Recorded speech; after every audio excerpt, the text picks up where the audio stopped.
예, 그래서 다시 이제 원점으로 돌아가 보면요.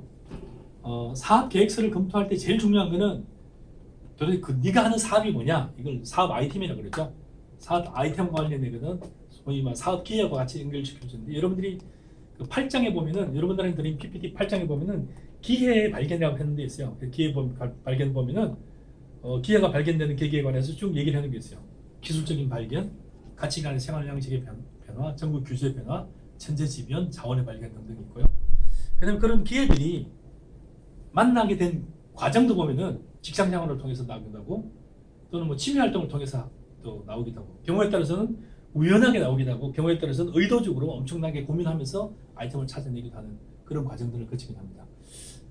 제일 두 가지를 잠깐 얘기를 첫 번째는 그래서 이제 사업 아이템에 관한 것들이 관한 분석이 되게 중요합니다. 사업 아이템에 관한 게 과연 그 지나간 트렌드 이게 가장 최신의 사업들이 좋을지 아니면은 굉장히 지나간 사업들이 좋을지 언뜻 보면은 최신의 사업들 뭐 빅데이터 분석 사업 뭐 되게 장사가 잘 될 것 같은데요. 엄청나게 그런 업체들이 또 많아요. 그 반면에 사양 산업 있잖아요. 다 이미 한물 갔어. 한국에서 더 이상 경쟁이 안 돼. 사업도 안 돼. 이런 것들이 대박이 칠 수도 있어요. 그 대표적인 게 예를 들면 의류라든지 의류 중에 그냥 의류가 아니라 특화된 의류라든지 또는 신발 같은 거 중에서 막 대량으로 만드는 싸게 만드는 거 말고 맞춤형 중에서 특히 이제 특수발 같은 거 가진 사람들 있잖아요. 그런 걸 알고 이 산업 자체는 사양 산업이지만 내가 만드는 이 제품은 특화된 제품인 경우에는 성공하는 경우도 되게 많아요. 전통적인 것 같으면서 성공하는 경우도 많고. 그래서 사업 아이템이라는 거는 반드시 최신의 트렌드와 가장 어프런트한 가장 극단적인 최신의 것들이 성공하는 것은 아니다. 이런 것들을 염두에 두면서 살펴볼 필요가 있다. 그래서 그 속에서 다시 연결돼야 되는데 시장하고 연결돼야 되는데 이 사업 아이템의 시장성, 이 사업 아이템의 경쟁력, 그죠? 그래서 이 사업 아이템의 고객들. 그래서 이걸 시장 분석이라고 해요. 시장 분석과 고객 분석이라고 해요. 그래서 사업 아이템과 동시에 사업 아이템은 크게 보면은 산업 분석을 해야 돼요. 5 forces라고 그랬는데 5가지 위협이라고 그랬는데 이 사업 아이템과 관련돼서 내부적인 경쟁자들이 누군지, 이 사업 아이템과 관련돼서 공급자는 누군지, 소비자는 누군지, 그리고 잠재적 경쟁자는 누군지, 대체자는 누군지, 이거를 그 5가지라고 그래요. 그래서 5 forces, 첫 번째 기업 내부의 경쟁자들, 그 다음에 공급하는 사람들의 위협들, 소비하는 사람들의 위협들, 그 다음에 대체제의 위협들, 잠재적 진입자의 위협들, 이 5가지를 어떤 사업 아이템의 5가지 위협이라고 해요. 그래서 이거는 영어로는 5 forces라고 해가지고 마이클 포터가 주로 많이 얘기를 했던 부분인데 어쨌든 사업 아이템 분석하면서 아이템과 동시에 큰 트렌드 산업 분석할 때는 그렇게 보고요. 그 다음에 이게 구체적으로 가서 고객한테 어떻게 팔릴 거냐, 팔릴 때는 마찬가지로 어떻게 마케팅을 할 거냐, 어떻게 영업을 할 거냐. 그래서 이걸 또 분석하는 방법은 여러 가지가 있어요. 시장은 총 규모는 어떻게 볼 거냐, 그 다음에 고객은 기존의 고객들, 잠재적인 고객들 또는 고객이 아닌 사람을 어떻게 고객으로 만들 건지에 관한 전략들이 필요하고요. 시장도 그래서 시장을 세분화하는 거예요. 원래 자주 쓰는 시장 고객들. 그래서 마켓 자체를 세분화해야 돼요. 분석해야 돼요. 이 제품이 나온다 그러면 아니면 이 서비스는 항상 자주 이용하는 고객들, 잠재적인 고객들 또는 아직 그 고객은 아니지만 고객으로 끌어들이기 위한 여러 방안들, 그 부분에 관련돼서 시장은 어떤지, 이거와 관련돼서 결국에는 이제 수익과 수지 분석을 한다는 거죠. 수지 분석하는 부분과 관련돼서 제가 다시 자금과 관련돼서 얘기를 할게요. 자, 아이템도 나왔고 사람도 나왔어요. 그 다음에 중요한 게 뭐냐면은 결국에는 돈은 어떻게 할 건데요. 굉장히 역량 있는 사람들이 사업을 안 하는 이유가 핵심적으로 뭐냐면 너 왜 안 해? 했을 때 대부분 사람들이 망하면 어떻게 해요? 실패에 관한 위험이라든지 그 사이에 경력이 단절되면 어떻게 해요? 뭐 이런 것들. 굉장히 여러 가지 두려움이 많죠. 사업과 관련된 두려움이 많은 부분은 제가 우리나라의 그 창업이나 사업 생태계도 약간의 이제 관련이 있는데요. 그래서 처음에 얘기할 때 우리나라 생태계에서 막 얘기를 했는데 결국에는 우리나라의 상당히 많은 사업들이나 창업들은 대부분은 자기 돈을 가지고 하는 그런 구조예요. 실패하면 자기 돈을 거의 다 잊어버리는 거예요. 그 다음에 또 가끔 또 추가적으로 또 나오는 돈은 뭐냐면은 가족들 돈을 가져오는 거예요. 가족들 돈. 그 다음에는 지인들이나 친구들 돈. 실제로 내가 그 돈을 가지고 만약에 실패를 했을 경우에는 엄청나게 이제 개인적으로 부담을 가지는 거죠. 그 다음에 돈을 조달하는 네 번째 단계가 뭐냐면 첫 번째 얘기했죠. 첫 번째가 본인 자금. 그래서 주로 패밀리 자금들. 두 번째가 프렌드들.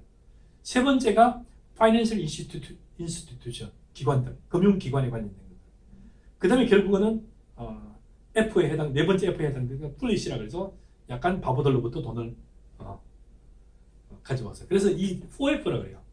4F 자금인데 실제로는 대부분 이제 우리나라 같은 경우는 그 금융기관의 의존, 그 금융기관들 중에서도 특히 이제 경우에 따라서는 돈이 모자라는 게 사채에 의존하는 경우가 되게 많아요. 프라이빗 파이낸셜 이용하는 경우가 많은데 만약에 사업이 실패했을 경우에는 굉장히 큰 위험에 직면할 수도 있어요. 제가 아는 이제 의사 선생님인데 굉장히 액티브하게 하시는 분인데 한 달 가까이 연락이 안 되고 있어요.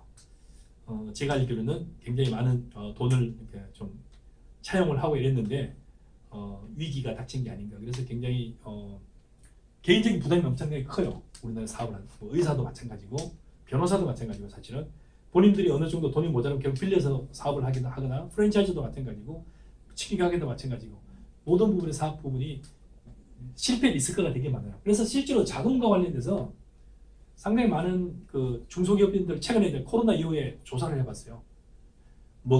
사업을 하는데 뭐가 가장 어렵냐 했더니 자금이 굉장히 어렵습니다. 어느 정도 어렵냐? 정말 어렵습니다. 이거에 해당되는 부분 약 80% 이상이 자금난에 관해서 호소를 하고 있어요. 중소기업인데 경우에도. 창업을 한 초기 창업 같은 경우도 자금에 관한 계산을 잘 못하는 경우가 되게 많아요. 잘 못하는 게 뭐냐? 한 6개월, 1년 정도 예상을 하는 자금 규모를 예상하는데 실제로 돈이 들어가는 거를 잘 예상을 못해요. 막연하게 사업을 하는 경우도 참 많아요. 예를 들면은 50대 중반의 어떤 사람들 비슷한 회사의 또 친구들이라든지 사람들이 퇴직을 하면서 서너 명이서 같이 사무실 하나 오픈을 해요. 그리고 여자 비서도 하나 둬. 그리고 같이 사업을 해보자 해요. 그러고 나서 사업이 잘 돼 안 돼요? 그러고 나서 그 중에 한 명이 또 누가 애가 시집을 간다 장가를 간다 이래가지고 사업에 나와요. 또 그 다음에 또 한 명이 또 돈이 모자란다 그래가지고 돈을 빼가요. 그 한 두 명이 남다 보면 나중에 어떻게 돼요? 데리고 있던 여자 비서 내보내고 자기들끼리 하다가 결국은 어떻게 해요? 2년이 채 못 가는 사람이 대부분이에요. 1년 만에 대부분 같이 사업을 해보자라고 공동으로 사업을 사무실 하나 운영하는 그것도 유지를 못해서 대부분 문을 닫고 나가는 경우가 대부분이에요. 이게 그럼 뭐에 관한 문제예요? 자금에 관한 계획이 세밀하지 못했던 거죠. 어떻게 자금을 조달하며 어떻게 쓰며 어떻게 할 건지. 실제로 사업을 예를 들어 연구 개발을 한다는 경우에도 연구 개발이라는 걸 그러면은 연구 개발해서 나는 돈을 벌겠습니다 하는 사업가들 중에서도 어떤 제품이나 아이디어를 연구 개발을 해요. 그 다음에 연구 개발한 걸 시제품을 만들어요. 그 다음에 공급을 해가지고 만들기로 협약하기로 하고 그 다음에 대량 생산하고 실제로 하고 실제로 여러 단계가 거쳐요. 연구 개발 이후에도 엄청나게 돈이 들어간 게 많아요. 시제품을 한다. 목각으로 모형을 하나 만드는 모형 하나 만드는 자체만 하더라도 1억 이상 들어가요. 사람들 어디까지만 생각해요? 연구 개발하는 그 시제품이 아이디어가 완성되는 것까지만 해요. 원자폭탄을 아인슈타인이 만드는 것까지는 실험실에서 아이디어가 완성되는 거예요. 아인슈타인이 원자폭탄을 하나 실험적으로 만드는 거하고 맨하탄 프로젝트에서 원자폭탄이 실제로 작동하는 원자폭탄을 만들어가지고 던지는 것까지는 아인슈타인이 만드는 거는 돈이 얼마 안 들어가요. 실험적으로. 근데 실제로 원자폭탄을 만드는 데는 수조 원이 들어가요. 근데 사업하는 사람이 수조 원이 들어갈 걸 예상을 하고 만들지 않으면 어떻게 되겠어요? 원자폭탄이라는 거 만들다가 중단을 했겠죠. 미국이 원자폭탄을 만드는 건 시제품 하나 만들어가 진짜 폭탄을 연속으로 터뜨리고 진짜 터뜨리니까지는 수조 원이 들어가는데 사람들은 잘 몰라요. 아인슈타인 광고 그거 한번 만들면 되는 거 아니야? 사업도 마찬가지예요. 시제품을 만드는 거하고 시제품이 실제로 픽싱돼가지고 이 대량으로 공급하는 것까지는 어마어마하게 들어. 대량으로 공급하라 그래도 못해요. 왜냐면 대량으로 공급할 공장이 없거든요. 대량으로 공급할 부품이 없거든요. 제가 핸드폰을 초기에 만드는 회사들을 자문을 했던 적이 있는데 시제품 10만 개를 만드는데 재료비만 100억이 들어가요. 만들어가지고 파는 건 나중이고 만드는 건까지 부품을 사와서 핸드폰에 필요한 부품을 다 사와야 되잖아요. 수십 가지를 다 조립을 해야 되잖아요. 그리고 납품을 해야 되잖아요. 납품하기 전에 연습을 해봐야 되잖아요. 근데 에러가 생기면 다시 다 반품을 해야 돼요.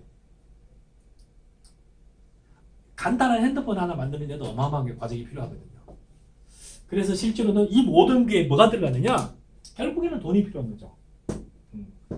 돈에 관해서 세밀한 계획들이 없으면 어떻게 되겠어요? 사업이 쉽지 않죠. 그래서 여러분들이 사업 계획서의 핵심이 뭐냐면은 결국은 사업 계획서를 만드는 이유가 처음에 다시 돌아가는 거죠. 본인을 위해서도 필요하지만 결국에는 돈을 빌리거나 투자를 받거나인데 이 계획들이 구체화되지 못하면 빌렸는데 너가 못 갚아요. 투자를 받았는데 그 다음 계획한 대로 안 돼요. 그 다음 자금이 또 필요한데 이 사람이 또 투자를 해줘야 돼요. 네가 하는 말을 이제 못 믿겠어가 되면 어떻게 돼요? 결국에는 시장에서 퇴출이 되는 거고 이 사업은 망하게 되는 거예요. 그래서 굉장히 중요한 일련의 것들이 결국에는 자금과도 연관이 돼야 되거든요. 근데 실제로 상당히 많은 사업들이 직장 생활을 하거나 직장 생활을 한다는 얘기는 뭐예요? 월급이 정해진 월급이 계속 나온다는 얘기예요. 내가 고민 안 해도. 근데 본인이 사업을 한다는 얘기는 뭐예요? 종업원 1명을 데리고도 5명을 데리고 50명을 데리고 이 모든 사람들의 월급을 내가 담당을 해야 된다는 거예요. 근데 세밀한 자금 계획이 없으면 어떻게 되겠어요? 사무실 비용부터 시작해서 그 모든 비용을 어떻게 밥 먹는 거, 사업하기 회의하기 위한 거, 해외 출장을 가는 거, 전시회를 가는 거, 시제품을 만드는 거, 이 모든 게 다 돈이 따라다녀요. 마케팅을 하는 거. 거기에 관한 세밀한 계획이 없으면 하나만한 사업이 되는 거고 공유연물이 되는 거예요. 그래서 우리나라 특히 이제 사업가들 중에서 또 창업가들 중에서 처음으로 사업을 시작한 사람 중에서 자금에 관한 계획들이 구체적이지 않은 경우가 너무 많고요. 이걸 프로젝션이라고 그래요. 자금이 필요한 것과 실제로 향후에 미래에 발생할 수익에 관해서 예상하는 거예요. 이거 프로젝터라고 그래요. 그러니까 프로젝터 중에 프로젝션이라고 그래요. 예상해보는 거죠. 향후 3년치의 재무제표가 어떻게 될 것 같느냐. 어떻게 될 것 같은 게 핵심이 뭐냐면은 그동안에 얼마의 비용이 들어가고 돈이 들어가고 얼마의 돈이 언제부터 나오기 시작할 거냐에 관한 것들이 구체적으로 생겨야 되는데 이게 안 생기면은 투자는 절대로 안 해요. 투자는 남의 돈이잖아요. 믿고 확신하지 못하니까 돈을 못 빌려주는 거죠. 그 이후에도 많은 것들이 필요한 게 제가 잠깐 얘기했죠. 시장 분석부터 시작한 거는 오히려 아이템 같은 거 할 때 부수적인 거고 그냥 진짜 중요한 거는 자금에 관한 것들인데 자금에 관한 거는 결국에는 향후 어떻게 조달하는 방법에 관한 거, 조달하는 대상자로 해당되는 거, 조달하는 규모에 관한 거, 그 다음에 나누어져 어떻게 분배를 할 건데 네가 만약 이익이 생겼을 때는 넌 어떻게 나눠줄 거야? 뭘로 나눠줄 거야? 언제부터 나눠줄 거야? 도대체 어느 정도의 규모가 이익이 생기는 거야? 등등에 관한 구체적인 질문이 탁탁 들어왔을 때 여러분이 대처를 못한다 그러면은 결국에는 그 사업 계획은 하나만한 사업 계획이 되는 겁니다. 물론 여러분들이 이제 과제로 기말 과제로 제출하는 그런 과제에서는 그 정도까지는 원하지 않으니까요. 그냥 막연하게 대충 하셔도 제가 받아들이겠습니다. 그래서 사업 계획서에 관한 거는 뭐 15주 동안 하면서 사업 계획서를 둘러싸고 있는 사업 환경에 관한 것들, 그다음에 뭐 산업의 트렌드에 관한 것들, 사업에 관한 일반적인 개념에 관한 것들 등등부터 시작해서 구체적으로 사업 계획서를 만드는 것까지 제가 강의를 한 것 같고요. 이 정도의 강의를 여러분들이 이제 나름대로 여러분들 걸로 만들어 놓는다 그러면은 여러분들이 뭐 외부에 특강을 한다든지 또는 외부의 뭐 학부라든지 어느 외부의 대학원을 가서 강의를 할 때 도움이 되리라고 보고요. 이번 학기 강의는 대충 이걸로 마치겠고요. 여러분이 기타 궁금한 사항들이 있거나 뭐 수업과 관련된 것들, 수업 이해에 관련된 것들, 여러분의 또 뭐 논문과 관련된 것들, 여러분 진로와 관련된 것들이 상담할 일이 있으면은 저한테 연락을 하시면 되겠고요. 다음 학기 강의는 뭐 저는 또 비슷하게 우리 학교가 굉장히 많은 강의들이 개설이 될 거예요. 그리고 이번 학기 이제 보면은 좋은 사람들이 이제 저희가 지난주에 면접을 진행했는데 굉장히 좋은 학생들이 많이 왔고요. 또 우리 학교가 점점 더 특히 이제 우리 학교 명성이라든지 나름대로 역사가 점점 깊어가고 좋은 분들이 굉장히 많이 오고 있는 것 같고요. 여러분들이 열정을 가지고 공부를 하다 보면은 고세대학교, 뭐 벤츠대학원, 창업대학원 등등을 졸업했다는 자체가 여러분들 인생에서 굉장히 큰 스태핑 스톤, 굉장히 전환점이자 발전의 디딤돌이 될 걸로 믿습니다. 저는 다음 학기에 자산론, 뭐 다 바꿔 얘기하면은 부자학을 강의를 하려고 해요. 그래서 약간 좀 애매하긴 한데 부자학 개론 또는 부자학 통론 비슷하게 제가 강의를 할 예정이고요. 다른 과목 하나는 이제 논문 작성법을 제가 또 할 예정인데 논문을 좀 작성 토픽을 잡고 논문을 진행하는 과정 등등에 관해서 제가 또 설명을 할 예정입니다. 중간에 뭐 졸업한 사람들의 사례라든지 이런 것들도 하고 여러분들의 또 논문의 아이디어, 구체적인 아이디어 또는 토픽에 관해서 토픽은 어떻게 선정하고 논문을 어디서 시작하고 어떻게 매듭을 해야 될지 등등에 관해서 한 학기 이제 강의를 할 예정입니다. 그래서 다른 분의 강의들도 이제 아마 마치면서 수업 진행할 거니까요. 여러분이 이제 살펴보시기 바라고요. 수강 신청하시기 바랍니다. 수업과 관련해서는 뭐 여러분 강의 평가 같은 거는 여러분이 우리 학교 5점 척도가 아니라 7점 척도예요. 그래서 강의 평가 보면은 여러분들이 원하는 대로 쭉 하면 되니까요. 1, 2, 3, 4, 5, 6, 7까지 있으니까 1, 2, 3, 4, 5가 아니라는 것만 염두에 두시고 강의 평가하시면 됩니다. 코로나 때문에 현장 강의를 잘 못해서 굉장히 많이 아쉬웠고요. 뭐 기타 자세한 부분이나 오프라인 면담은 개인적으로 아무 때나 연락하시고 찾아오시면 되겠습니다. 한 학기 동안 고생하셨고요. 방학 잘 보내시고 특히 이제 코로나 막바지인데 전쟁 마지막 때쯤에 사람들이 되게 많이 죽어요. 전쟁 때도 마지막 전쟁 때 많이 죽거든요. 그래서 코로나가 거의 백신이 개발되니 많이 하면서 안심을 하면 안 돼요. 올겨울이 가장 어쩌면 위험한 순간이기도 하거든요. 그래서 각별히 공부도 공부지만 여러분의 건강에 특별히 유의하시기를 제가 당부드리면서 사업계획서 강의를 이걸로 마치도록 하겠습니다. 수고 많으셨습니다.